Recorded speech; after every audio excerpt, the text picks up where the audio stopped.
I'm busy painting acrylic this afternoon. I'm working on a dream series of the Winnipeg Beach water tower. I call it my dream series because it's when the heat of the day reflects off the lake and makes everything seem dreamy. Yeah, all of my series, all of them are about the lake in some way. The lighthouse I'm using for reference today that I painted before, plus I have my other references, my photo references and my tower, all of my supplies, my color wheel, and I'm just starting to block that in. But I'm getting to the end of this color, so I thought I might go over and do some watercolor.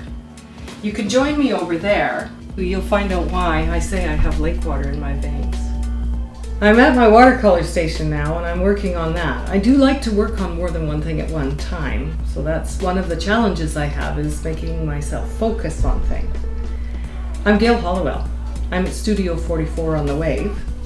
So right now I'm working on a pier, which is one of the beautiful lake scenes I like to do.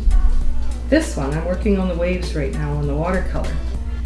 And I'm just trying to make sure they feel just like you were sitting on a pier. So I found that the watercolor just isn't enough, nor the acrylic. So then I got to thinking, how else could I show the lake? So I turned to clay. When I want to show people the lake and where the water meets the shore, I thought, well, that's sand, that's earth. And so I turned to pottery to make, I call them beaches, and they're wall hangings. I have several of them, and no two are alike because they're stretched clay.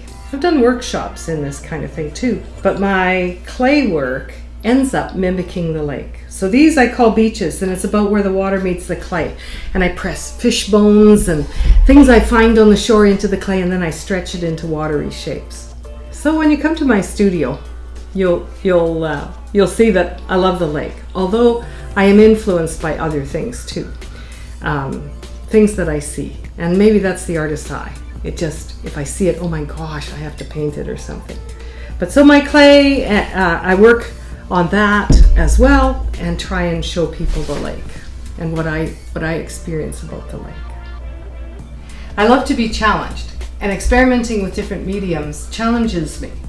And so, for example, my encaustics, they came from a challenge we had, and I wanted to represent the lake when it's frozen and what's frozen about it. But I couldn't freeze watercolor, I couldn't freeze acrylics, couldn't freeze pottery. So wax is hard and then it melts, and that's how I came to encaustic. And from there, people said to me, oh my gosh, I want to learn how to do that. So I started offering lessons through Adventures in Art with the Wave and through First Fridays, and so challenged myself that way. Can I do a workshop? And so some of those are fun, and I've tried a variety of different media, including batik and drawing. So when you come to my studio, there's always something new to see, and I always find some way to engage you. Something different each time. That's a huge challenge for me. So that when people come to my studio, they say, you always do something different. And I do. And to find out what it is, you have to come to the studio. So I'm glad you joined me on this video so that you know next time you come to my studio, you're likely to see lots of different things, and there will be something that will engage you somehow in what I do. Thanks for visiting. I am Gayle Halliwell, and I'm at Studio 44 on the Wave.